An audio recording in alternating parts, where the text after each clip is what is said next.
The division of the Korean Peninsula into North and South Korea stands as one of the most defining geopolitical events of the 20th century. What began as a temporary administrative arrangement following World War II evolved into a permanent and deeply entrenched division that well persists to this day.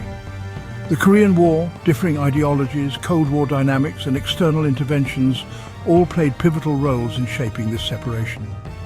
This video explores the complex historical, political and international factors that led to the division of Korea, providing a comprehensive understanding of why, really, one nation became two. Before exploring the division, it is essential to understand the historical context of Korea under Japanese occupation. In 1910, Japan formally annexed Korea, following years of increasing influence and control. This colonization lasted until the end of World War II in 1945. During this period, Japan implemented policies that suppressed Korean culture, language and political freedoms. Industrialization was introduced primarily for Japan's benefit, and thousands of Koreans were subjected to forced labor and military conscription. The harsh realities of Japanese rule fostered deep resentment among Koreans, and various resistance movements emerged. These included both right-wing nationalists and left-wing communists, who would later become key political actors in post-liberation Korea.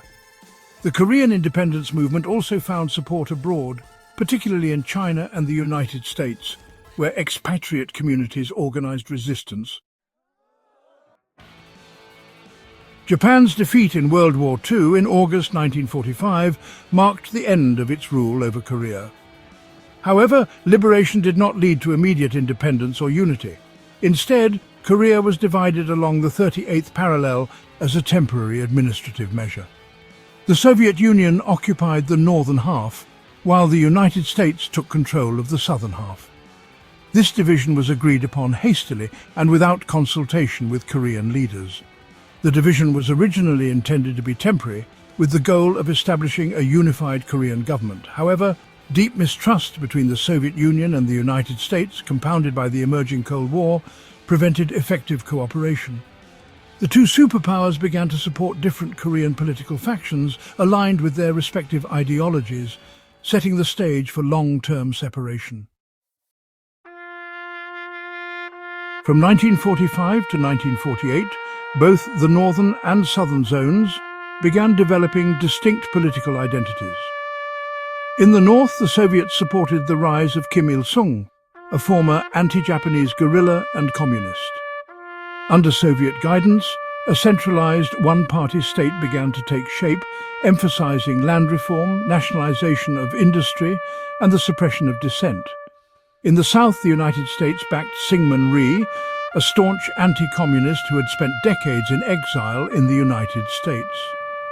With American support, a right-leaning capitalist government was established.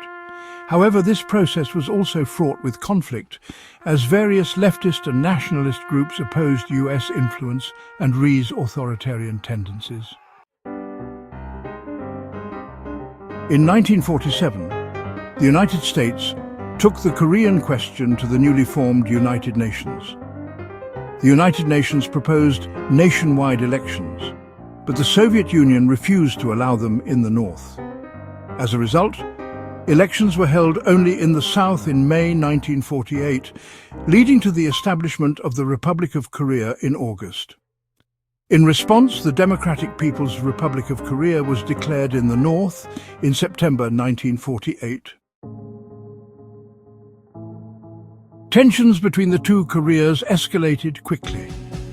On June 25, 1950, North Korean forces crossed the 38th parallel and invaded the south, initiating the Korean War. Kim Il-sung believed that a swift military campaign would lead to the reunification of the peninsula under communist rule. However, the conflict drew in international forces. The United States, under the auspices of the United Nations, intervened on behalf of South Korea. China, fearing a hostile regime on its border, intervened on behalf of North Korea. The Soviet Union provided indirect support to the north. The war resulted in massive casualties, destruction and suffering, but ultimately ended in a stalemate. An armistice was signed on July 27, 1953, establishing the Korean Demilitarized Zone near the original 38th parallel. After the war, both Koreas, solidified their political and economic systems. In the north, Kim Il-sung established a totalitarian regime based on the Juche ideology of self-reliance.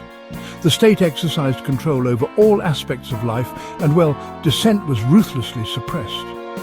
North Korea became heavily dependent on aid and support from the Soviet Union and China. In the south, Syngman Rhee's government struggled with political instability, economic hardship and, honestly, widespread protests. However, with continued United States support, South Korea eventually transitioned to a more democratic and prosperous society, particularly after the 1980s. The economic boom in the South, often referred to as the miracle on the Han River, stood in stark contrast to the North's stagnation. The division of Korea must be understood within the broader context of the Cold War. Korea became one of the earliest and most intense battlegrounds for ideological confrontation between capitalism and communism. The Korean War marked the first armed conflict of the Cold War and really set a precedent for the United States policy of containment. The Peninsula's division also had, significant global ramifications. It shaped regional security dynamics in East Asia, contributed to the militarization of the Pacific, and influenced United States relations with China and the Soviet Union. Even after the Cold War ended, the Korean Peninsula, remained a flashpoint for international tensions. Today, North and South Korea are still technically at war, as no peace treaty was ever signed.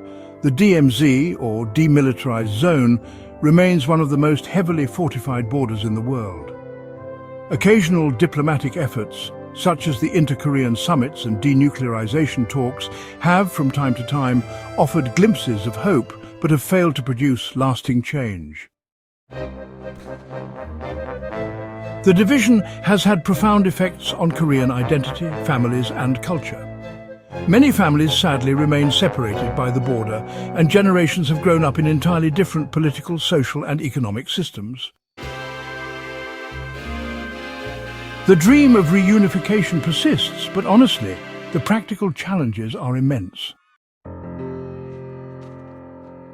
The division of Korea was not an inevitable outcome of internal dynamics alone, but was profoundly shaped by global events, particularly the end of World War II and the Cold War. What began as a temporary administrative division became entrenched through ideological conflict, war, and geopolitical rivalry. Understanding this history is crucial to grasping the ongoing tensions on the Korean Peninsula and the broader implications for international relations. While the wounds of division remain, the hope for reconciliation and peace continues to inspire efforts toward a more unified future.